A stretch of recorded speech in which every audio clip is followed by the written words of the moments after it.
Welcome to the philosophy of success. Here, together, we hunt for simple yet profound ideas that have the power to reshape lives. Every episode is a journey into new discoveries, inspiring stories, and proven practices that can drive you toward results starting today. Are you ready? Then let's begin. Picture a young man sitting in his car after a grueling day. The glare of oncoming headlights cuts through the darkness, blinding him. His head throbs with exhaustion, and then, suddenly, a violent impact. The world goes black. When he regains consciousness, he realizes he is in a hospital, his body broken. Doctors shake their heads, whispering that he may never walk again. His name is Hal Elrod. That night could have been the end, a tragic finale, but instead, it became an origin story. Lying there in that hospital bed, when hope seemed like a flickering candle, Hal made a radical choice. He refused to suffer. He decided to be happy right now. Not after his health returned, not when life went back to normal, but in that very moment when the pain was visceral and the future looked like a fog. You might ask, how is that even possible? How can a man smile when doctors are telling him he's paralyzed? But that specific choice became the foundation of his entire philosophy. Months passed, and defying every medical prediction, Hal began to walk again. He reclaimed his life, built a career, and reached the pinnacle of success in sales. But as it often does, life threw a second punch. This time it wasn't physical, it was internal. The financial crisis hit. He lost his job, drowned in debt, and sank into a deep depression. Everything he built was crumbling, and this time, a smile wasn't enough to fix it. In his darkest days, he asked himself a simple question: what if I could start my day as if it were the best day of my life? What if the morning is the key? The thought seemed absurd, yet it sparked the beginning of what would later be known as the miracle morning. Hal began an experiment. Instead of waking up late, sluggish, and defeated, he decided to rise early, not an hour or two earlier, but just enough to dedicate time to himself. And that shifted everything. At first, it was a struggle. The alarm would scream, and his body would scream back, "Leave me alone." But Hal noticed that the moment he got up and gave that time to himself, to read, to reflect, to write in a journal, the day was painted in entirely new colors. Energy appeared out of nowhere, and his life began to restructure itself. Gradually, he identified 6 simple habits that, when combined, created a compounding effect. He called them SAVRS, like 6 life preservers for the soul and mind. Imagine that every new dawn stopped being just the start of a day and transformed into a catalyst for change. The morning became the forge where a new version of himself was created. But what are these 6 habits? Why are they so potent? And what happens if you test them in your own life? Picture this: it's pitch black outside, the city is asleep, and somewhere in an apartment, an alarm clock rings. It's the most ordinary sound, familiar to us all. But for Hal Elrod, this moment became the arena for the ultimate battle, the battle against himself. He described how he used to hate that sound. "Just 5 more minutes," the voice inside would plead. You know that voice, don't you? It's so warm, persuasive, like a caring mother offering to tuck you in for just 1 more minute. But the paradox is that those 5 minutes were stealing his life. Hal began to notice a startling pattern. When he got up immediately, ignoring his body's protests, the day unfolded as if an invisible engine had been switched on inside him. But if he allowed himself to delay the wake-up, everything turned into a struggle. Fatigue dragged him down, and tasks were pushed to later. Why is it like this? He asked himself, and he arrived at a simple truth. The morning isn't just the beginning of the day. It is a miniature model of your entire life. How you meet the sunrise is how you will live the hours that follow. If you yield to the pillow, you yield to your goals. If you conquer the drowsiness, you conquer your circumstances. One day, he decided to run a test. He set his alarm for 5 a.m. The night before, he told himself, tomorrow I will wake up with ease and joy, as if it were Christmas morning or the day of a great adventure. Do you remember that childhood feeling on the eve of a holiday? Sleep would vanish on its own, and you'd wake up with a spark in your eyes. And what happened? At 5 a.m., he opened his eyes and actually got up without agony. It turned out that the morning actually begins the night before, with the story we tell ourselves before we sleep. If you lie down thinking, "Oh no, I have to get up early, it's going to be a nightmare," then waking up will be heavy. But if you lie down expecting something meaningful, your brain calibrates to make waking up effortless. Hal realized we program our own sunrise. But what comes next? Having risen early, he noticed he had a whole hour of freedom, something he had only dreamed of before.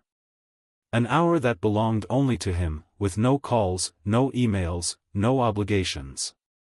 It was like discovering a hidden treasury of time.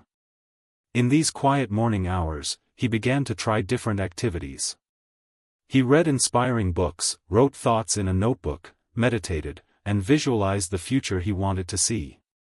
At first, it looked like a random set of exercises, but gradually he noticed that together, they produced a miraculous result. His confidence returned, his energy surged, and what seemed impossible yesterday looked achievable today. To cement this effect, he gave the system a name. He called it SAVRS. Each letter stood for a specific practice. S for silence, meditation and breathing. A for affirmations, statements of intent. V for visualization. E for exercise. R for reading. And S for scribing, keeping a journal. 6 simple steps that turned the morning into a ritual of power. Imagine how this looked in his life.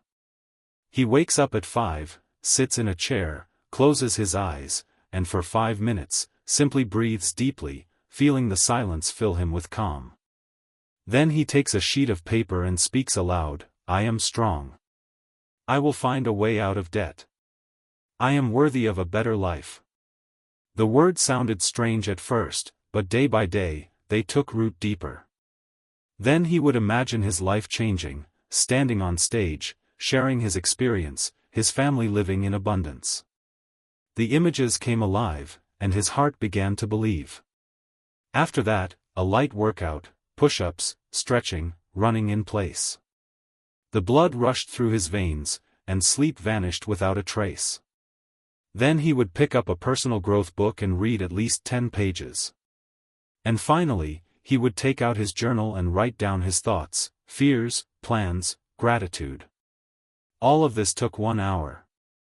But this hour changed not just the morning, it changed the entire day. Hal described how, after a couple of weeks, his mood stabilized, and even the debt stopped looking like an insurmountable wall. He began to see solutions where he previously saw dead ends. The system worked. And just imagine, a simple man with no money and no special connections found a key that began to return his strength and joy. But the most amazing part was that this key was available to everyone. It didn't require expensive equipment, special skills, or rare books.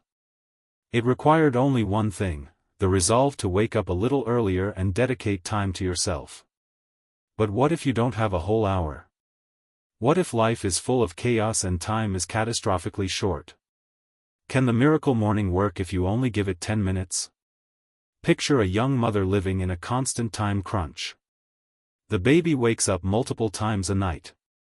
The morning is a race to feed, dress, and run errands. She hears about the miracle morning and thinks, "Sounds beautiful, but I don't have an hour. And how can I get up earlier if I'm already sleep-deprived?" Hal Elrod understood such people. After all, not everyone has the luxury of 60 minutes. That is precisely why he created the condensed version.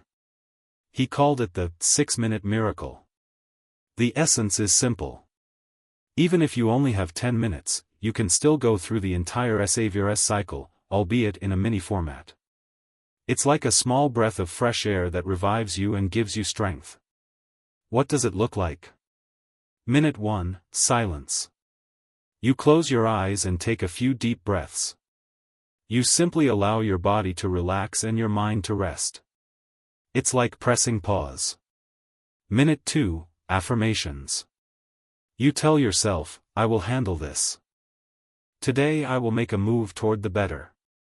I am worthy of happiness. It sounds simple, but words change your internal setting. Minute 3, Visualization. You imagine you are already living the life you dream of. You see yourself energetic, successful, confident. A feeling is born inside, yes, this is possible. Minute 4, Exercise.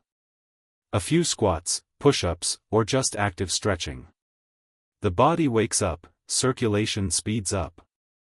Minute 5, Reading. A couple of pages from a book that inspires.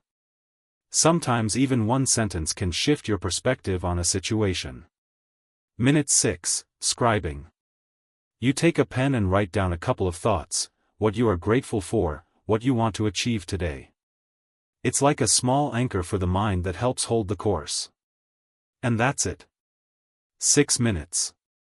Even if you are incredibly busy, even if the whole world is pulling you in different directions, these few moments give you a sense of control and confidence. Hal told the story of a man named John who worked in an office and constantly complained about a lack of time. When he heard about the 6-minute miracle, he laughed at first. What can you get done in 6 minutes? But he decided to try it and was stunned. These few minutes became like a morning shower for his soul. A week later, he said, I've become calmer. I get to work and I don't get irritated by trifles anymore. I know what I want from the day. It seemed incredible, but it worked. Imagine how this could look in your life. You wake up not an hour early, but just 10 minutes early. Maybe you get up while the kids are still asleep or before the phone notifications start buzzing. And in these brief minutes, you build an internal foundation. The world around you is still the same, worries, calls, plans, but inside, you are different. You are calm, collected, inspired, and even the hardest tasks no longer seem so heavy. Hal emphasized, it doesn't matter how much time you have, what matters is the fact that you gift the morning to yourself. It's like a small promise to yourself. I am starting the day not by accident, but with intent. And here arises an interesting question. We all know we want to be happy, healthy, and successful. But if it's so obvious, why do so many people continue to live on autopilot? Why do we know we need to wake up earlier and work on ourselves, yet we still choose the snooze button? One of Hal's friends once told him over coffee, I know I need to get up early. I know exercise is important. But honestly, I just can't make myself do it. I always find an excuse. Sound familiar? Every one of us has at least once told ourselves, I'll start tomorrow. But tomorrow turns into the day after, then into next week, and then we suddenly realize a year has passed and we are still treading water. Hal called this someday syndrome. We act as if we are waiting for the perfect moment, when the money appears, when the kids grow up, when work gets easier. But that moment rarely comes, and what's more dangerous, life passes in the waiting. He gave a simple example. Imagine a student who says, once I finish my studies, then real life will begin. Then he thinks, well, once I find a job, then for sure. Then, when I buy an apartment, when I retire, and so life turns into an endless later. But there is only now, Hal said. The present moment. If we don't start changing ourselves today, we risk never starting. Sometimes it sounds harsh, but he liked to say, we all want a better life, but most people don't live in a way that builds that life. So, the important question stands, why? Why do we procrastinate? One reason is habit.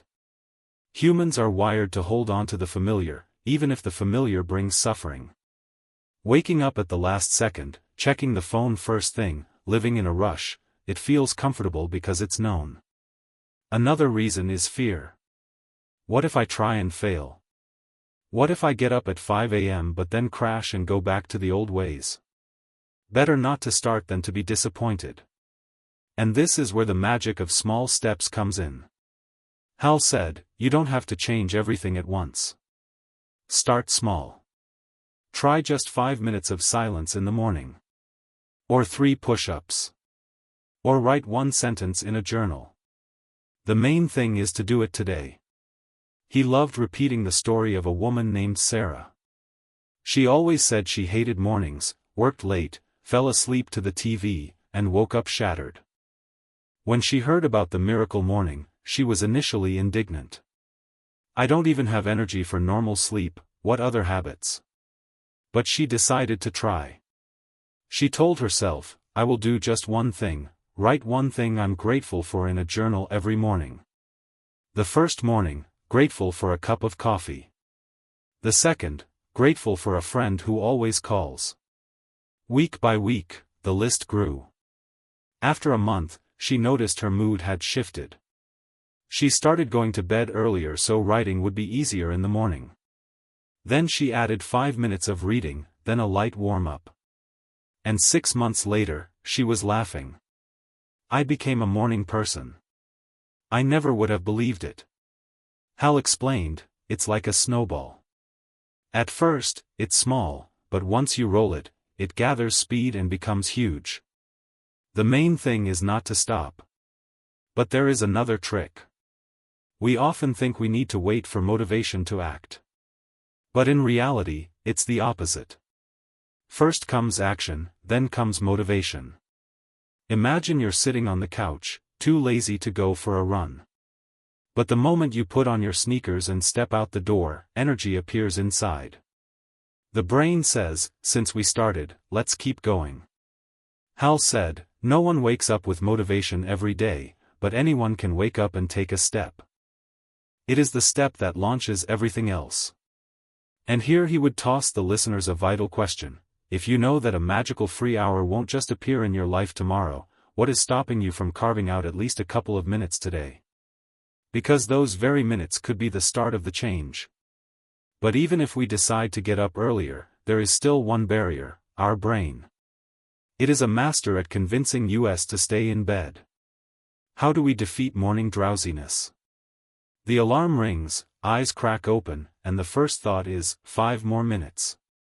The hand reaches for the phone, the finger finds the button, and darkness returns. But those 5 minutes turn into a lost morning, and sometimes a whole day. Hal Elrod admitted, I was a master of this art myself. I could hit snooze 10 times until the morning turned into a race in circles. But one day he asked himself, what if the issue isn't that I don't love mornings? Maybe I just don't know how to wake up. Thus, his 5-step wake-up strategy was born. It's as simple as a coffee recipe, but it works even for those who have identified as night owls their whole lives. Step 1, the bedtime affirmation. Waking up is easier if you set your intention beforehand. At night, lying in bed, Hal told himself, I will wake up fresh and joyful. It sounds naive, but the brain takes this instruction seriously. You know the difference between a normal morning and a morning when you have a trip or a holiday ahead? Expectation decides everything. Step 2, move the alarm. You know that feeling when your hand reaches for the phone on the nightstand automatically? Hal advised, put the alarm across the room so you have to stand up to turn it off. This small feat breaks the habit of staying under the covers. Step 3, brush your teeth. Brushing is a habit for everyone, but Hal advised doing it immediately after washing your face, not after breakfast. It's another ritual that switches the body into wakefulness mode. Step 4, hydrate. Sleep dehydrates the body. A glass of water wakes up the system better than coffee. So Hal put a glass on his nightstand to take a few gulps before his thoughts could whisper, lie back down. Step 5, dress for movement. He said, if you want to start the day actively, put on your workout clothes immediately. Don't leave a choice between lying down or running. When you're in sneakers and a t-shirt, the couch isn't as attractive. Together, these steps take 5 minutes, but they change the core state. The body wakes up, the mind is ready, and the morning no longer seems like an enemy. Hal loved citing the example of a man named Michael. He swore all his life that he hated mornings, got up at the last minute, drank liters of coffee, and was irritable with everyone. When he heard the plan, he scoffed, too simple, but tried it anyway. The next day he wrote to Hal, "I got up without agony for the first time in 10 years. And you know, I even felt proud of myself." A week later, Michael noticed his mood was lighter and his energy higher, simply because he conquered morning drowsiness. Hal said, "Waking up is a small victory. It sets the tone for the day. If you start with a win, you carry that energy forward." And he was right. Think about it. A day where you woke up on time, did a workout, and ate breakfast calmly is a completely different day than one where you jumped out of bed 10 minutes before leaving. But here a new question appears. Okay, we learned to get up. We know about SAVRS. But how do we convince ourselves that these simple actions actually change life? After all, many think, what can 10 minutes of meditation or a few lines in a journal really change? Hal once met an old acquaintance. The man sighed and said, "You know, I envy you. You changed your life, wrote a book, you help people, and I'm still in the same spot. I have dreams, but they seem too big." Hal smiled. "Have you tried starting small?" The acquaintance hesitated. He wanted everything at once, to start a business, buy a house, lose 40 pounds. But when a goal is too huge, it paralyzes. The brain thinks, it's impossible. And the person gives up without taking the first step. Hal said, life doesn't change in leaps, but in small steps. This is the power of morning practices. Meditation for 5 minutes seems tiny. 3 pages of a book, nonsense. A journal entry, trivial. But day after day, these grains pile up into a mountain. Imagine reading 10 pages every morning. In a month, that's 300 pages, a whole book. In a year, 12 books. Now think about how much knowledge and how many ideas you gain from that trickle. Or take exercise. 5 minutes of stretching seems like nothing. But if you do it every day, in a month your body is more flexible, in a year, you feel 10 years younger. Hal liked to repeat that small habits are like seeds. Today you barely notice them, but tomorrow they become sprouts, and years later, they turn into massive trees. He cited the story of a woman named Kathy. She always dreamed of writing a book, but work and family took all her energy. She said, "I can't carve out time for whole chapters." So Hal suggested, write for 5 minutes every morning, even just 1 sentence. She skeptically agreed. First morning, 3 sentences. Second, half a page. In a month, she had several chapters. In a year, a finished book. She laughed, "It all started with 5 minutes I thought were pointless."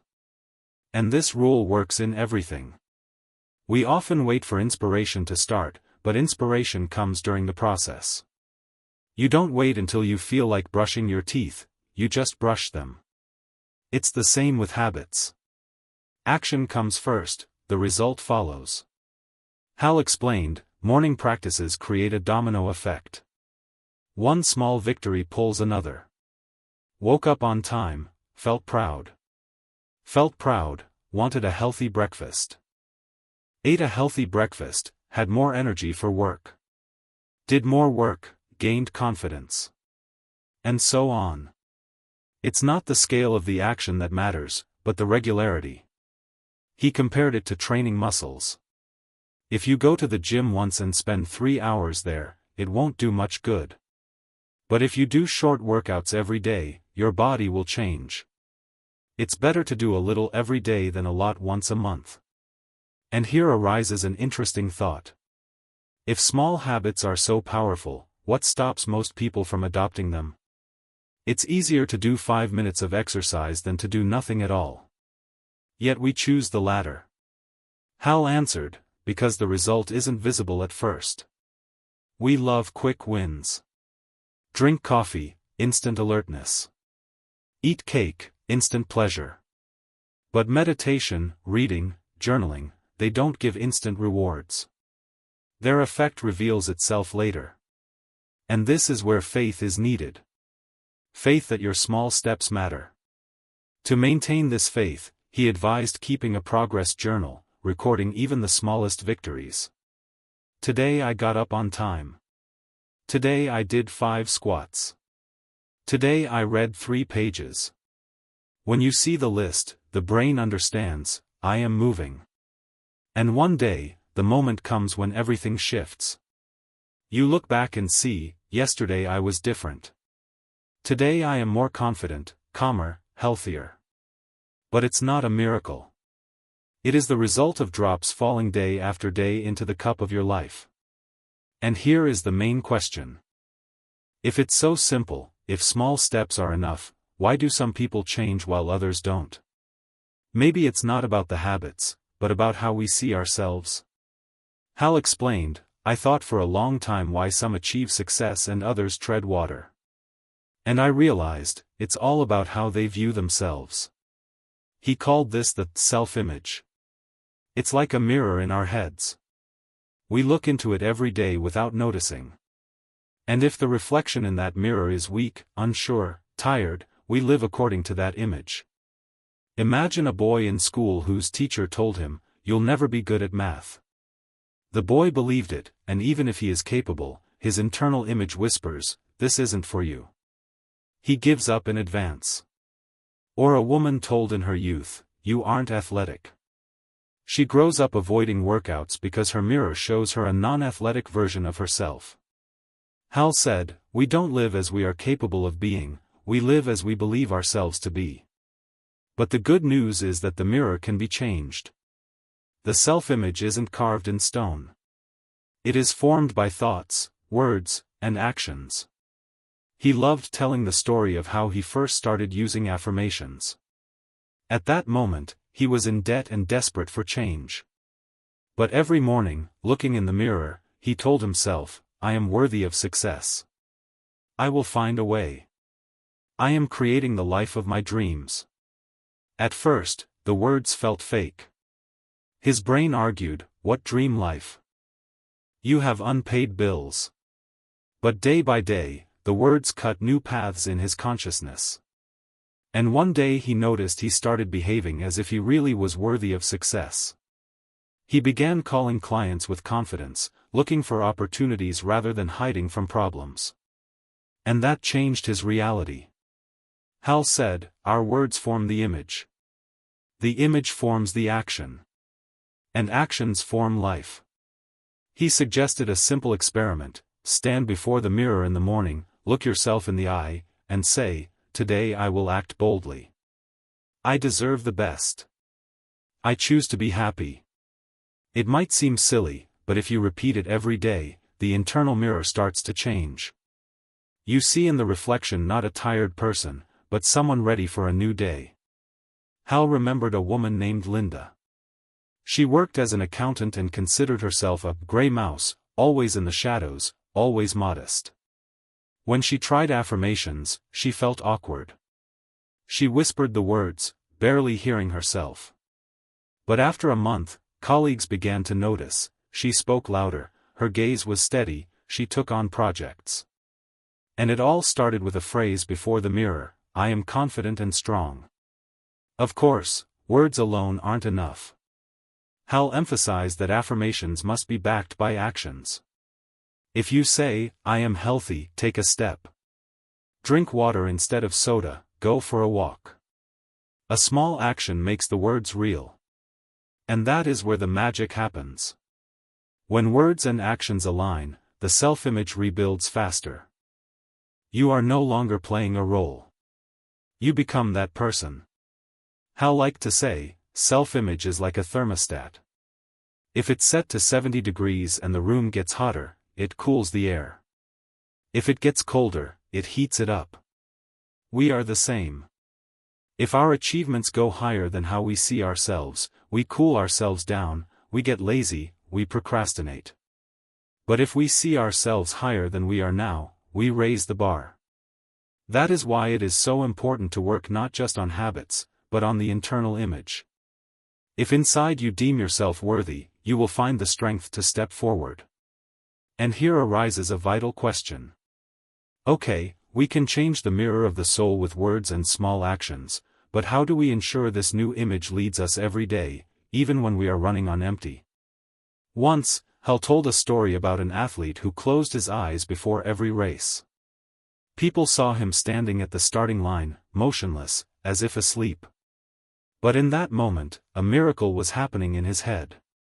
He was visualizing every step of the race.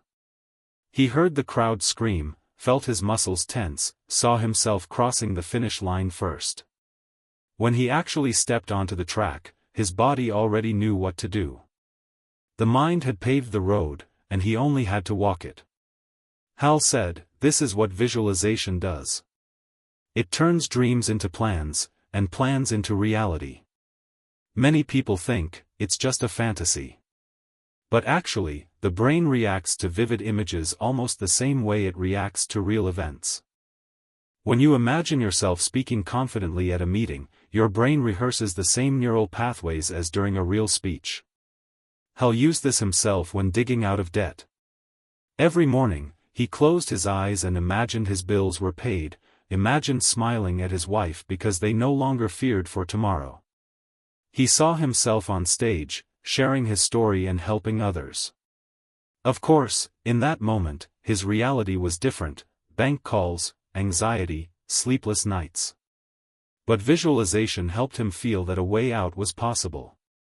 And when faith is born inside, the strength to act appears.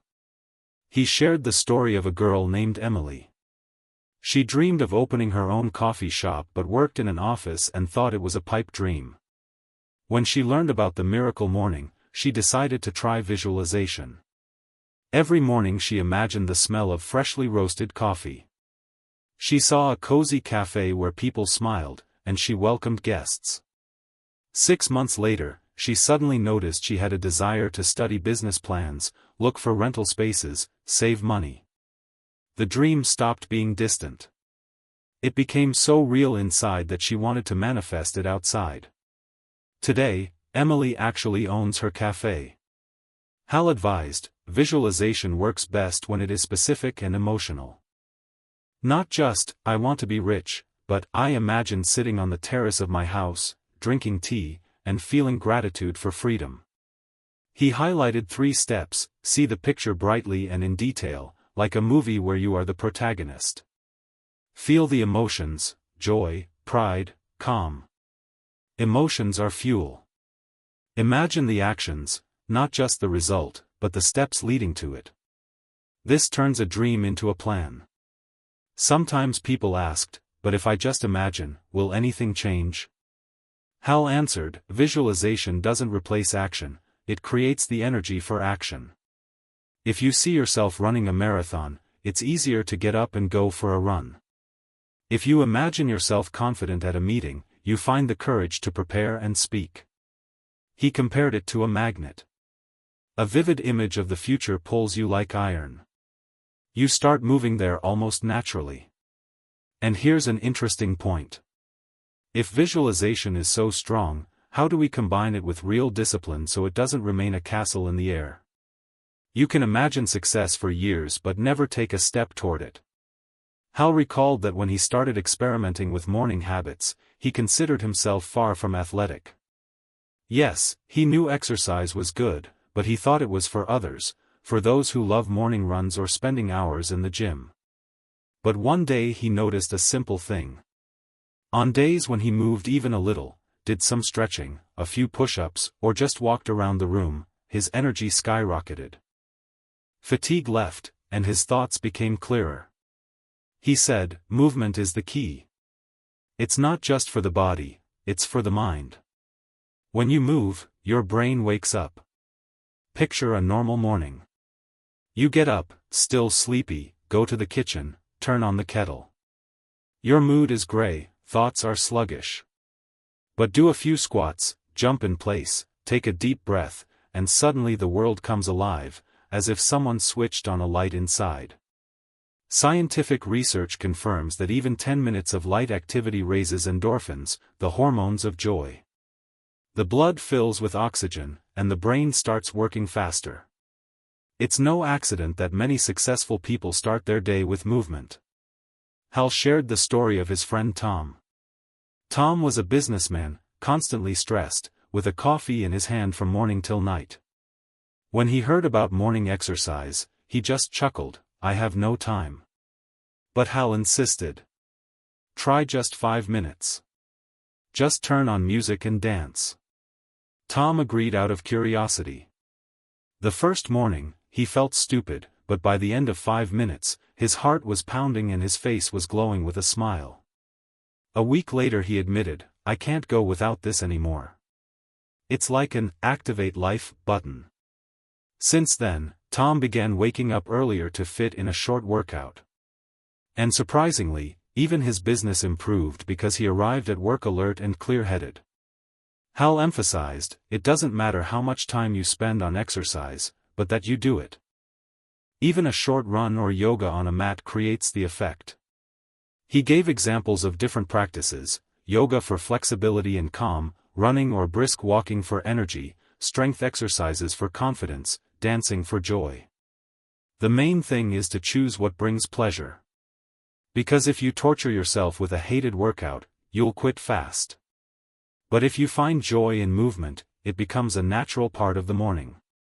And here is the connection. We talked about visualization, about seeing your future. Now imagine, you visualize becoming strong, confident, healthy, and immediately back it up with action, exercise. It is like a bridge between dream and reality. Hal said, "Every morning when I start with movement, I confirm to myself, I am alive, I am strong, I am ready for the day." He remembered how in the hardest times, when debt weighed on his shoulders, he still exercised. And that helped him not to give up, because the body doesn't know you have problems. It only knows that you are moving, which means you are still in the game. And here comes the next question. We know about the power of words, images, and movement. But what feeds us from the inside? What gives ideas and expands the boundaries of the possible? In one of his seminars, Hal asked the audience, "How many books have you read in the last year?" Silence fell over the hall. Someone shrugged awkwardly, "Well, a couple." Someone admitted, "I don't read at all, no time." Then Hal smiled and said, "Do you know how many books an average person can read if they dedicate just 10 pages to reading every morning? 12 books a year. And in 10 years, more than 100. Imagine how much knowledge, ideas, and inspiration you can gain in that time." He experienced the power of books himself. When he was in debt and depression, he started reading books on personal growth, business, and psychology every morning. They weren't magic pills, but every page gave him a thought he could apply to life. He said, "A book is like a conversation with someone who walked the path before you. You sit down next to them and listen to their experience. Picture this: you wake up, sit with a cup of tea, and open a book. The room is quiet, and the words penetrate straight to the heart. Maybe you read about handling fear, or building relationships, or developing discipline. And suddenly, on the page, you find a phrase that seems written just for you." Hal had many such moments.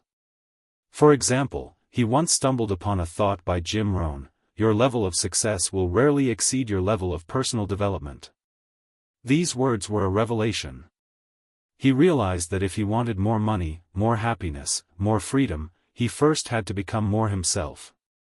Not wait for the world to change, but to grow himself. He shared the story of a guy named Alex. Alex worked in a store and thought he had no prospects. But when he started the Miracle Morning, he added reading to his rituals. First 10 pages, then 20. A year later, he spoke differently. "I feel like I got a second degree. My ideas are richer. I learned to speak with confidence. They started trusting me at work." And it all began with a few pages every morning. Hal stressed, it's important not just to read, but to read with purpose.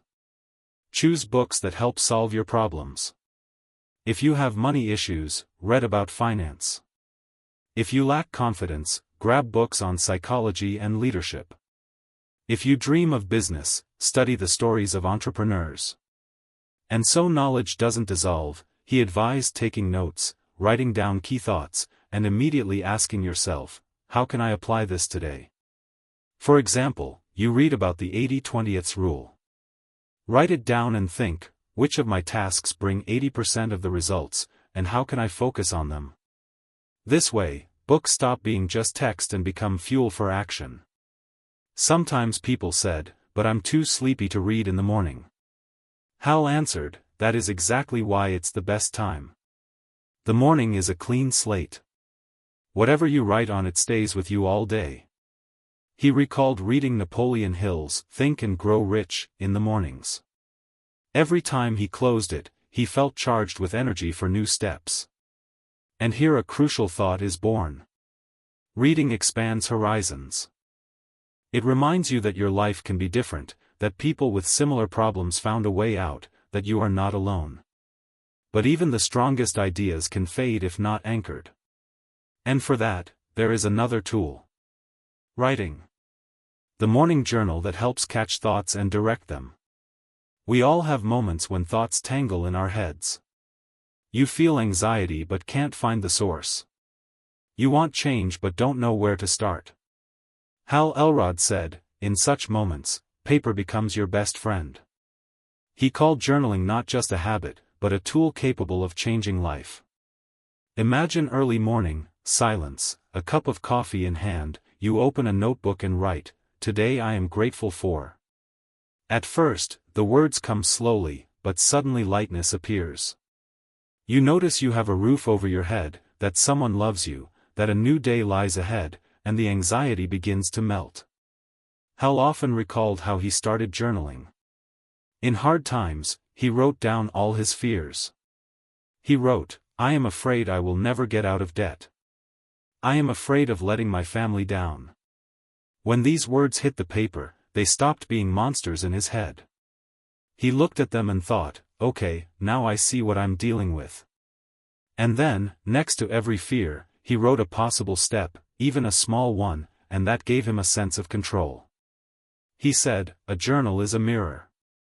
In it, you see your thoughts as they are, without embellishment, without self-deception. But a journal is also a compass. In it, you can build plans, set goals, track progress. Hal advised asking yourself 3 questions every morning. What am I grateful for today? Who do I want to be today? What will I do to get closer to my goal?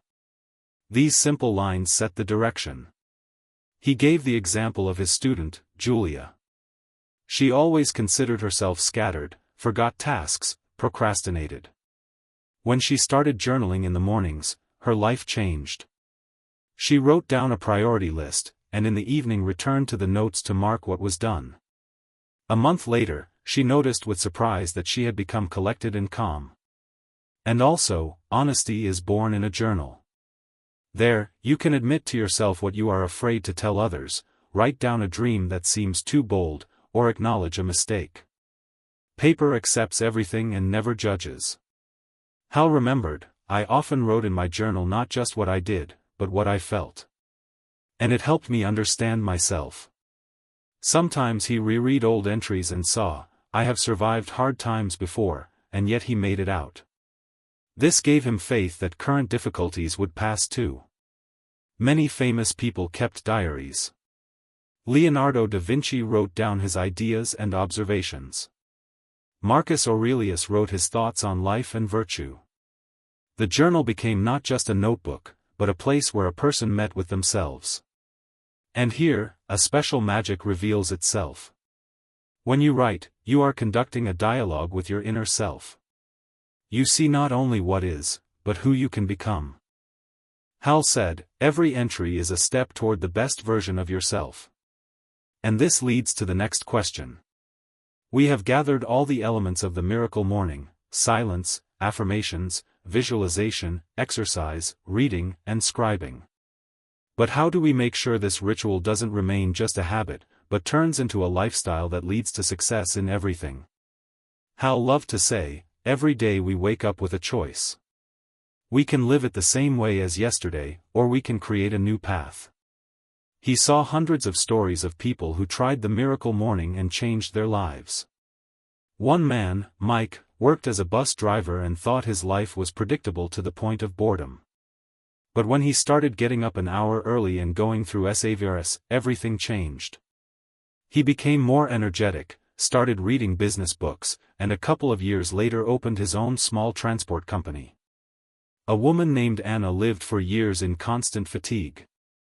3 kids, work, chores, it all seemed like an endless race.